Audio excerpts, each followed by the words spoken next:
إن الحمد لله نحمده ونستعينه ونستغفره ونعوذ بالله من شرور أنفسنا ومن سيئات أعمالنا من يهده الله فلا مضل له ومن يضلل فلا هادي له أشهد أن لا إله إلا الله وحده لا شريك له وأشهد أن محمدا عبده ورسوله وبعد. Kita sampai 10 hak, berarti 10 kewajiban kita, 10 hak terhadap kita. Dalam bahasa Arab, hak adalah hak, kewajiban juga hak. Ya. Ini agak unik bahasa Arab. Kalau di kita kan lawan kata hak kan kewajiban. Istri punya kewajiban terhadap suami. Berarti suami punya hak terhadap istri. Gitu ya. Hak suami terhadap istri apa? Ditaati. Kewajiban istri terhadap suami mentaati. Nah, gitu kan. Kewajiban suami terhadap istri memberikan nafkah. Hak istri terhadap suami diberi nafkah. Begitu kan? Dalam bahasa Indonesia, hak adalah hak. Dalam bahasa Arab, hak adalah hak, kewajiban juga hak. Cuman terusannya beda. Ada hakun ala, ada hakun li. Kalau hakun ala itu kewajiban. Kalau hakun li itu hak. Paham sama ya? Nah, ada 10 hak orang terhadap kita. Berarti 10 kewajiban kita. Ya. 10 hak terhadap kita. Yang pertama, yang terbesar, hak siapa? Hak Allah. Ini yang terbesar. Tidak ada yang menandingi. Maka mau orang tua, mau raja, mau atasan, mau suami, mau istri, mau mertua, harus dikalahkan. Kalau itu hak Allah. Gitu ya. Apa misalnya hak Allah disembah, sholat 5 waktu, maka kita nggak peduli. Mau mertua tersinggung, mau orang tua marah, mau atasan keki, mau raja ngancem, ini saatnya saya sholat berjamaah zuhur. Gitu. Ini saatnya saya berjamaah sholat asar. Gitu ya.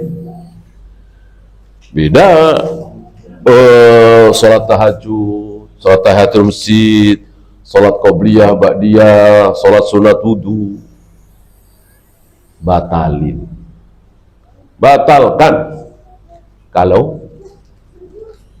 Kalau ibu memanggil, orang tua memanggil, mana dalil?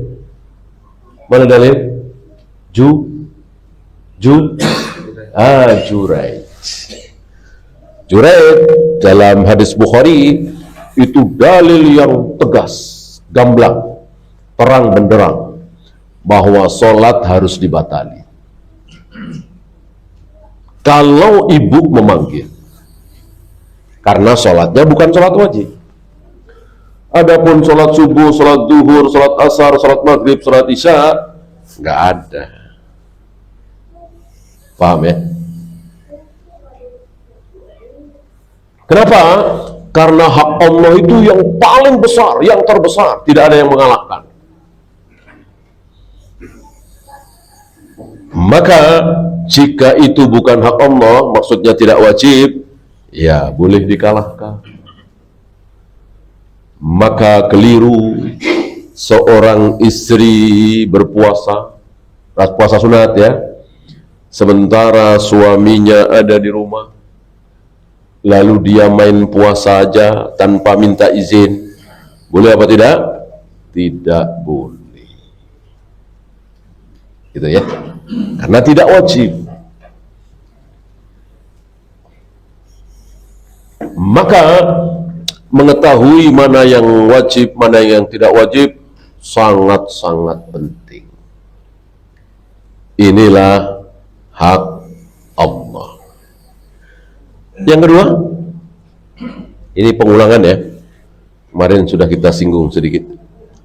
Yang kedua, wabil walidain, kedua orang tua. Kalau menurut antum mungkin ya, ada yang tertinggal setelah Allah sebelum orang tua. Siapa kira-kira? Rasulullah. Kenapa Rasulullah kok tidak dibawa-bawa? Padahal Rasulullah kan punya hak besar terhadap kita. Kenapa setelah Allah kemudian orang tua? Bukan Rasulullah. Apa jawabannya? Apa jawabannya? Iya. Rasulullah sudah masuk di Allah. Allah dan Rasulnya. Jadi kalau mau dirinci, kalau mau diperjelas, hak pertama terbesar adalah Allah dan Rasulnya. Untuk ditaati ya. Untuk ditaati. Bukan untuk disembah, bukan untuk disanjung. Tidak ada perintah kita menyanjung Rasulullah. Bahkan kita dilarang. Masih ingat hadisnya? La tutruni kama atratil nasara Isa bin Maryam. Jangan kalian sanjung-sanjung aku sebagaimana orang Nasrani menyanjung-nyanjung Nabi Isa. Maka jangan. Ya Rasul, walaupun sanjungannya benar ya. Kalau Nasrani jelas sanjungannya salah. Ya Rasul, engkaulah Nabi terakhir. Benar kan? Ya Rasul, engkaulah satu-satunya manusia yang syafaatnya diterima. Nabi Adam tidak diterima, Nabi Ibrahim tidak berani, begitu pula Nabi Nuh, Nabi Ibrahim, Nabi Musa, Nabi Isa, gak ada yang berani. Engkau sendiri yang diterima. Apakah kalimat ini benar? Benar. Tapi ditujukan kepada Nabi, diucapkan seolah Nabi kita ajak bicara, ini yang tidak boleh. Ya, kalau Allah boleh. Ya Allah, engkaulah satu-satunya yang menghidupkan dan mematikan. Ya Allah, satu-satunya engkau yang memberikan rezeki. Ya Allah, engkaulah satu-satunya, engkaulah boleh. Rasulullah tidak boleh. Walaupun benar. Ya. Kecuali Rasulullah sebagai orang ketiga. Boleh. Kalau Rasulullah sebagai orang kedua, kita orang pertama, ngajak bicara Rasulullah, ya Rasul kada-kada, ya Rasulullah begini-begini, tidak boleh. Kalau Rasulullah sebagai orang ketiga, boleh. Saudara-saudara, Anda harus tahu bahwa Rasulullah lah satu-satunya yang berhak membuka gerbang surga. Ini kan memuji. Bolehkah? Boleh, karena Rasul sebagai orang ketiga. Kalau Rasul sebagai orang kedua, tidak boleh. Ya Rasulullah, Engkaulah satu-satunya manusia yang berhak membuka gerbang surga. Ya, kita diam seolah sedang berbicara dengan Rasulullah, tidak boleh. Ya. Sekali lagi, yang boleh adalah Rasulullah sebagai orang ketiga.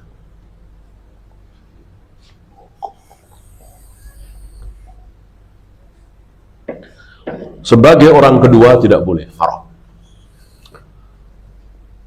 Maka antum jangan salah faham. Jangan nanya, kenapa setelah Allah kok orang tua? Kenapa tidak Rasul dulu? Jawabannya tadi. Rasul sudah masuk di Allah. Hak Allah dengan hak Rasulullah sama persis. Gak ada beda. Untuk ketaatan, ya, maka waktu itu kita bahas Rasulullah harus kita taati, Allah harus lebih kita taati, betul kan? Salah.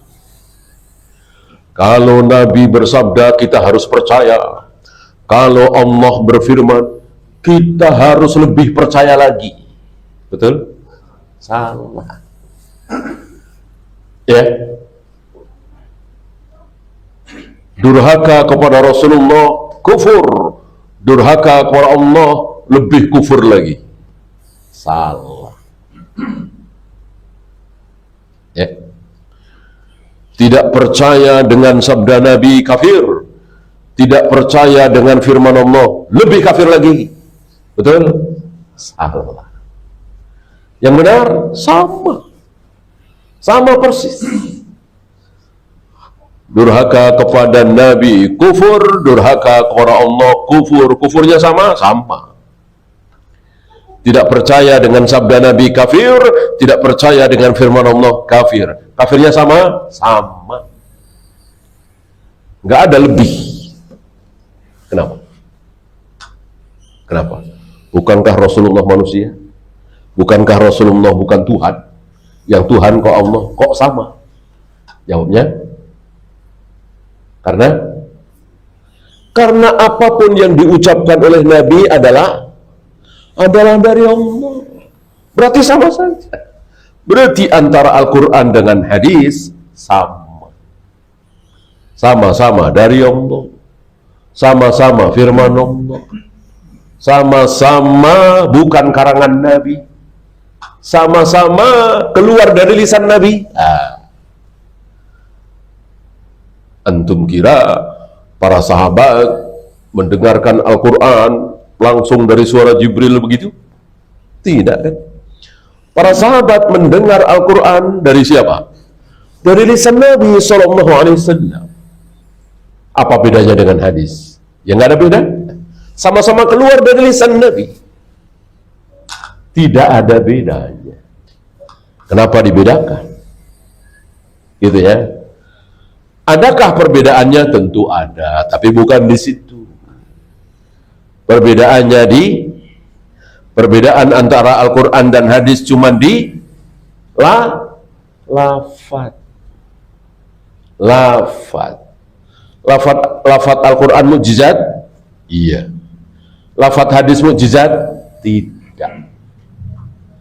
Membaca Al-Quran tanpa tahu artinya dapat pahala? Dapat. Membaca hadis tanpa tahu maksudnya, artinya dapat pahala? Tidak.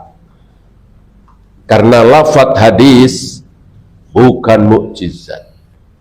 Membaca hadis tidak dapat pahala, kecuali tahu artinya, tahu maknanya, tambah ilmu. Adapun Al-Quran, walaupun tidak tahu maksudnya, tidak tahu tafsirnya, kita baca, yang penting makhraj benar, panjang pendek benar, tajwid benar, pahala. Satu huruf 10 pahalanya, 10 kebaikan, padahal cuman satu huruf.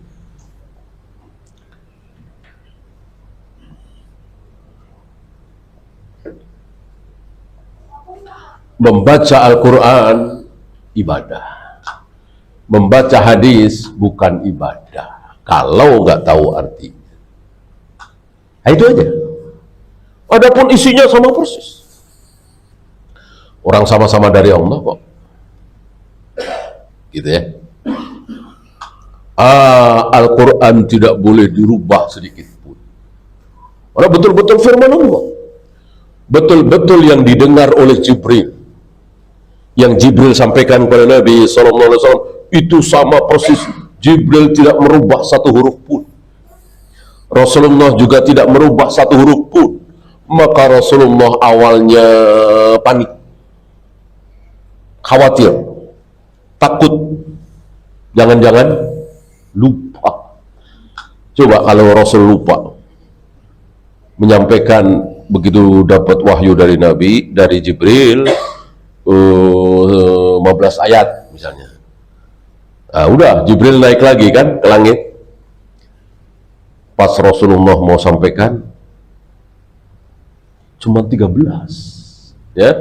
Padahal Nabi ingat tadi Jibril menyampaikan 15 ayat. Ini kok cuma 13. Ini yang dua gimana ini, lupa. Ya. Disitulah Nabi khawatir. Jibril ngomong, Nabi ngikutin. Jibril baca sekalimat, Nabi ikuti. Sama ketika kita dengar atasan kita bicara ya, ngasih perintah, kan kita ulangi itu. Ya.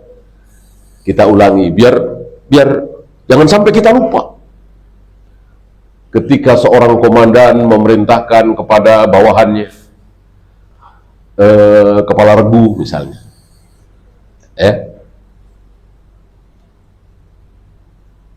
setelah upacara ini pasukan dibubarkan, kemudian makan. Siap, diulang lagi. Setelah upacara ini pasukan dibubarkan, kemudian makan. Nah, diulang lagi supaya tidak lupa. Nah, kira-kira begitu. Gitu ya. Jibril satu kalimat, Rasul satu kalimat. Jibril satu ayat, Rasul ngikutin satu ayat. Ditegur. Jangan. Diamlah sampai Jibril selesai memberikan wahyu. Sanukri'uka fala tansa.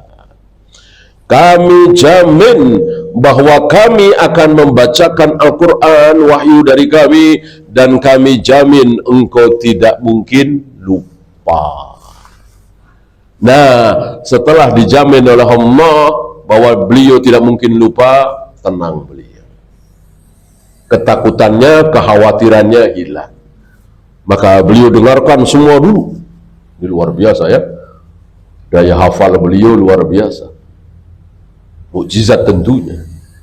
Kan Jibril memberikan ayat itu bukan cuma 10, 15, 20. Ada kalanya 25 ayat, 30 ayat sekaligus, dan itu panjang seperti Al-Baqarah, Ali Imran, An-Nisa, kan panjang-panjang. Nabi baru dengar lagi. Tapi Nabi tidak pernah lupa. Mukjizat tentunya pemberian dari Allah.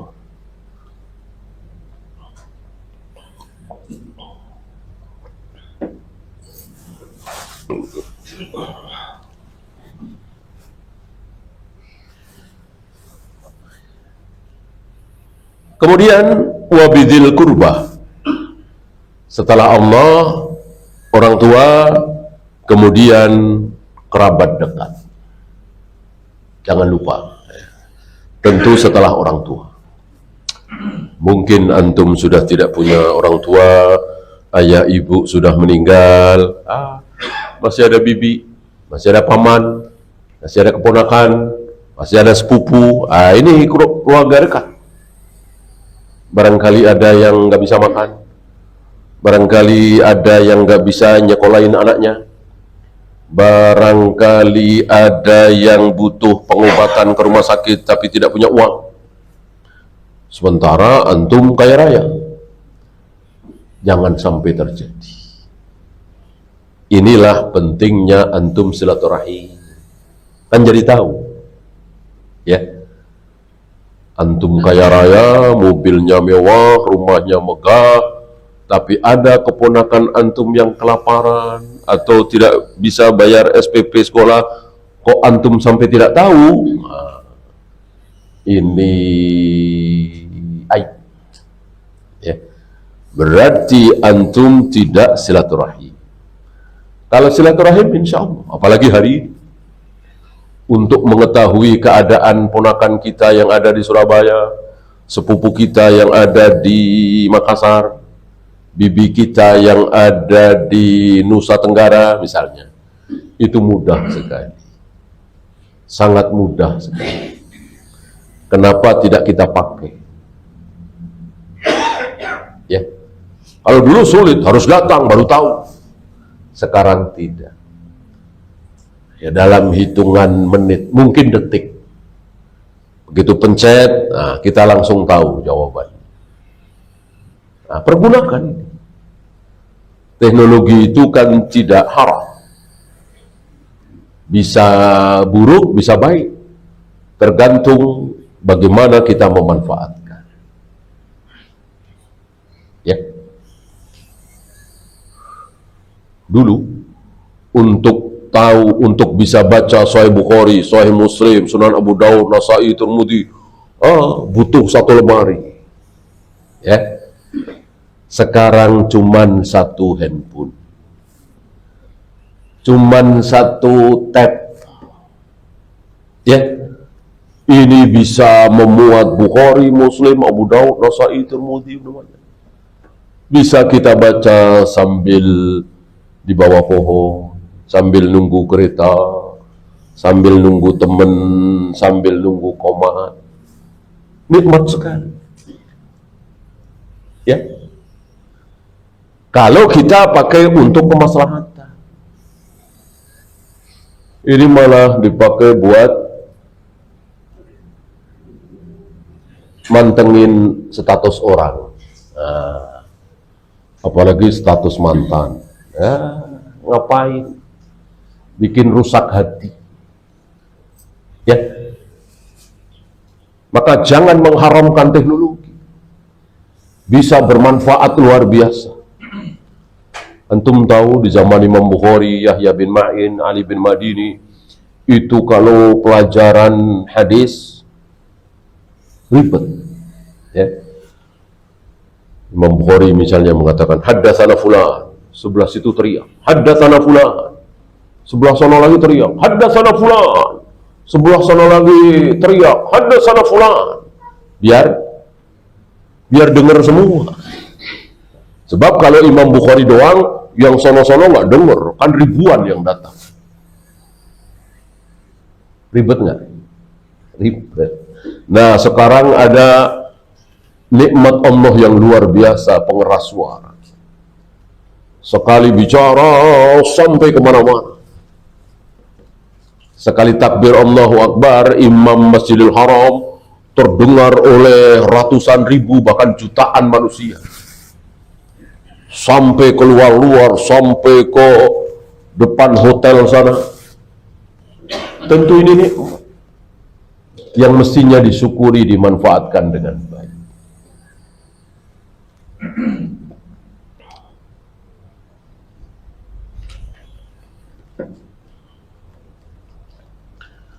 Wal yatama, yatim.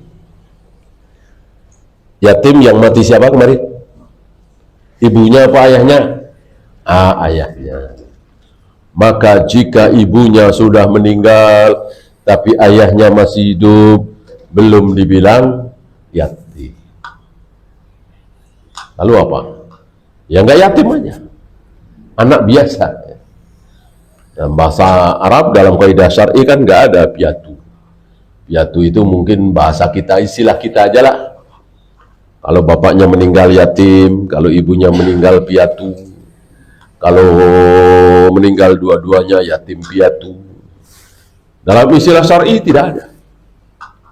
Yang ada cuma yatim, yatim atau tidak. Bapaknya sudah tidak ada, yatim. Bapaknya masih ada, tidak yatim. Karena beda. Beda sekali lagi ya. Ditinggal mati ibunya dengan ditinggal mati ayahnya beda. Ya. Ibunya meninggal, tentu si anak sedih sekali. Kan biasanya anak kecil TK itu lebih dekat ke ibu. Kan begitu biasanya ya. Ketika ibunya meninggal, tentu sedih sekali. Tapi sekolahnya masih sekolah mahal. Berangkat ke sekolah masih disupiri. Ya, orang yang punya duit kan ayahnya, yang mati kan ibunya. Gitu. Nggak lama nanti dapat ibu lagi. Nah, ibu baru ya, ibu tiri. Biasanya kan begitu, ya kan? Coba kalau yang mati ayahnya, mungkin si anak TK ini ya biasa aja lah, nggak terlalu sedih, nggak terlalu dekat dengan ayahnya, tiap hari bersama ibunya, ya. Tapi belum sebulan, udah nggak pakai supir, nggak ada disupiri, misalnya. Udah nggak pakai mobil lagi, dijuali, ya. Karena memang tidak ada yang mencari nafkah, sudah meninggal. Warisan kan lama-lama habis juga. Dan seterusnya, dan seterusnya. Ya. Maka berapa banyak anak yang ditinggal ibunya masih biasa. Begitu ditinggal ayahnya berbeda. Bahkan menyangkut ibadahnya, menyangkut sekolahnya, menyangkut akhlaknya. Itu bukan satu dua, mungkin antum mendapatkan contoh ya. Bedakan antara anak yang ditinggal mati ayah dengan ditinggal mati ibu. Beda jauh. Maka sekali lagi, Allah sang pembikin syariat maha tahu. Maka Allah membikin syariat adanya anak yang ditinggal mati ayahnya. Allah tidak membikin syariat adanya anak yang ditinggal mati ibunya. Nggak ada. Bahkan istilahnya juga nggak ada. Apakah anak-anak yatim ini pasti miskin? Belum tentu. Belum tentu. Ketika ayahnya jutawan, kemudian meninggal, maka anaknya yang masih TK ini tentu berubah jadi jutawan, dapat waris kan? Nah, disinilah Al-Quran dan Sunnah mewanti-wanti, hati-hati harta anak yatim, harta anak yatim. Karena ini godaan bagi abang-abangnya, paman-pamannya, saudaranya yang sudah dewasa. Sementara pewaris tunggal ini anak masih TK, gitu ya. Taruhlah si jutawan ini sudah nggak punya ayah, sudah nggak punya ibu, sudah nggak punya istri, misalnya. Pewaris tunggal anak laki-laki satu ini kan asobah. Anak laki-laki asobah, kecuali anaknya perempuan tidak asobah, bukan pewaris tunggal. Artinya walaupun dia pewaris tunggal, dia tidak mendapatkan seluruh harta ayahnya, cuman setengah, walaupun nggak ada ahli waris lain. Seorang anak perempuan yang sendirian setengah, kalau dia berdua, bertiga, berempat, perempuan semua, maka 2/3. Syariat sudah mengatur. Lalu dikemanakan sisanya? Baitul mal. Sekarang ya fakir miskin lah. Kepentingan kaum muslimin. Kalau dulu baitul mal, betul-betul masuk ke negara.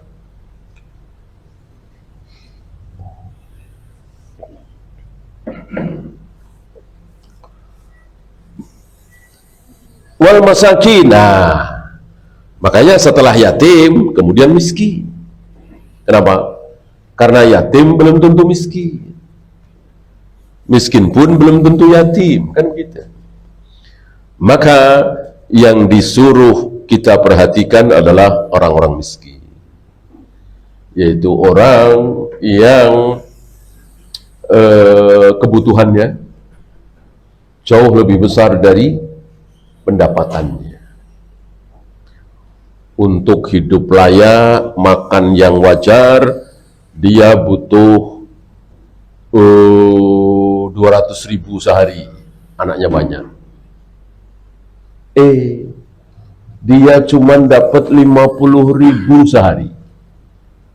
Gajinya cuman segitu atau pendapatannya cuman segitu. Nah, ini jatuh dalam kategori miskin.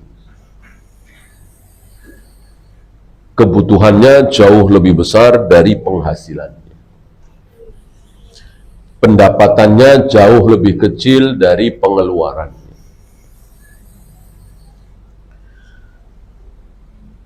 Wal jari dzil qurba, tetangga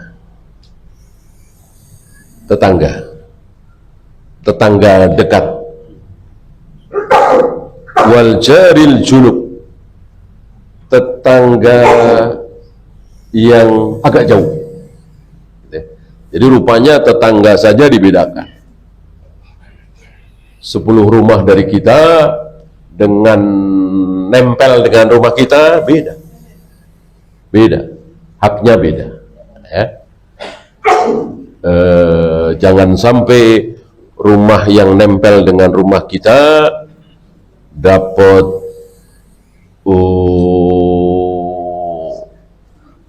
kambing guling dari kita, duren dari kita, jeruk dari kita, cuman baunya doang. Ya, baunya sampai ke sebelah, orang nempel. Kita masak daging, kita masak kambing, kita beli duren, sampai ke tetangga, tapi baunya doang. Jangan sampai. Ya. Adapun 10 rumah, 50 rumah, ini beda. Ya. Wasahibi bil jam. Ini ada 2 tafsiran. Salah satunya istri. Ya. Ini agak aneh, kenapa istri yang merupakan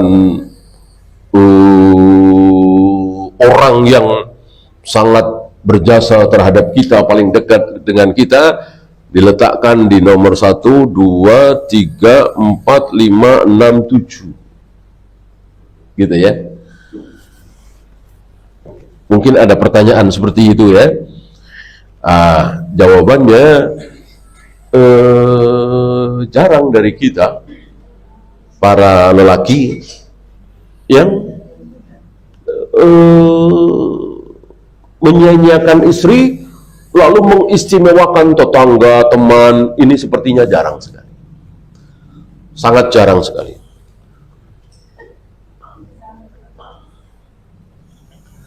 Bahkan hari ini sebagian kita, mungkin sebagian besar dari kita, terfitnah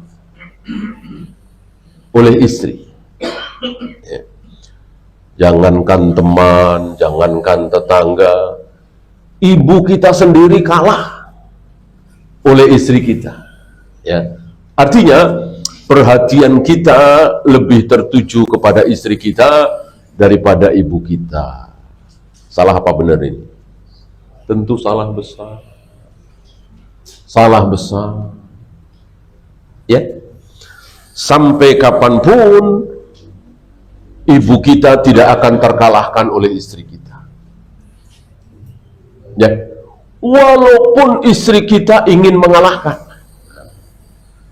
Kan ada ya, bukan ada, banyaklah istri yang tidak mau dinomor duakan oleh ibu. Jadi dia harus dinomor satukan oleh suaminya daripada mertuanya, daripada ibu si suaminya. Kan ada ya seperti itu, mungkin nggak ngaji, nggak punya ilmu. Apakah harus dituruti? Tidak boleh. Ya. Kita harus didik istri kita, kita tarbiyah istri kita, bahwa dia harus sabar. harus menerima ketika kita menjadikan istri kita nomor 2, ibu kita nomor 1. Ya, bahkan para istri harus bersyukur ketika dia dinomor 2-kan oleh suaminya, karena suaminya nomor 1-kan ibunya. Kenapa bersyukur? Berarti dia punya suami soleh.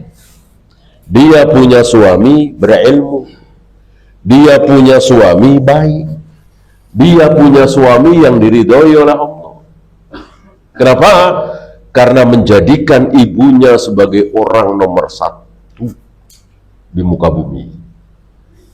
Sebagaimana pertanyaan seorang sahabat, ya Rasul, siapa orang nomor 1 bagi seorang wanita?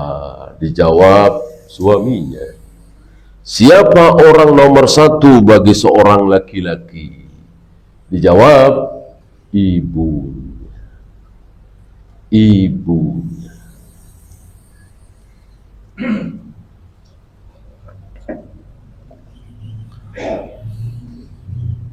Kemudian wabni sabil. Kalau diterjemahkan kurang apa adanya, kurang bagus. Ibnu apa? Anak. Sabil jalan. Maksud anak jalanan. Ya. Maksudnya musafir yang kehabisan bekal.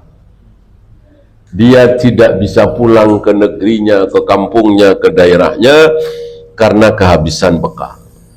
Orang seperti ini punya hak terhadap kita. Artinya kita punya kewajiban terhadap orang seperti ini. Terakhir yang ke-10, wa ma malakat aimanukum. Apa? Budak. Budak. Saya kira hanya Islam, hanya Al-Quran yang berbicara tentang budak. Taurat, Injil, Zabur udah nggak ada ya. Suhuf udah nggak ada. Mungkin kitab agama Buddha, Hindu, Konghucu, apalagi PBB, HAM, tidak ada yang membahas tentang budak. Karena budak kan nggak ada. Budak nggak boleh ada. Budak hamba sahaya oleh orang-orang kafir itu tidak boleh ada. Padahal ada apa enggak? Ada nanti, sekarang sedang tidak ada, betul. Zaman sahabat, tabi'in, asba'ut tabi'in, ada. Nggak usah zaman sahabat, tabi'in. 600 tahun yang lalu, 500 tahun yang lalu, masih ada. Masih ada. Ya. Ketika para ulama membahas Khatib Al-Baghdadi, ulama besar yang tidak nikah, termasuk Syekhul Islam Ibn Taimiyah, ulama besar yang tidak menikah, termasuk Imam Nawawi, ulama besar yang tidak pernah menikah. Jangan lupa, hari itu masih banyak, masih ada budak. Betul beliau tidak nikah, tapi punya budak perempuan. Antum tahu, Al-Quran membolehkan, Allah dan Rasulnya menghalalkan seorang laki-laki menjima budak perempuan, walaupun bukan istrinya. Dulu pernah kita bahas kan, seorang laki-laki haram melampiaskan syahwat birahinya, haram, kecuali terhadap 2 orang, ya, illa ala azwajihim aw ma malakat aymanuhum. Kepada siapa? Istri dan budak perempuan. Jadi bukan cuma istri juga, budak perempuan juga. Ya. Nah, imam-imam kita tadi, Syekhul Islam, Imam Nawawi, Khatib Al-Baghdadi, dan lain-lain yang tidak menikah, tapi mereka boleh punya budak perempuan. boleh beli budak perempuan. Gitu. Dan itu halal. Siapa yang menghalalkan? Allah. Ketika Allah sudah menghalalkan, apa pedulinya dengan HAM, PBB, Amerika, Eropa, apa pedulinya? Allah saja sudah menghalalkan. Ya, itu saja. Malam ini sepertinya tidak ada soal jawab. Kita akhiri. Subhanakallahumma bihamdika asyhadu an la ilaha illa anta astaghfiruka wa atubu ilaik. Assalamualaikum warahmatullahi wabarakatuh.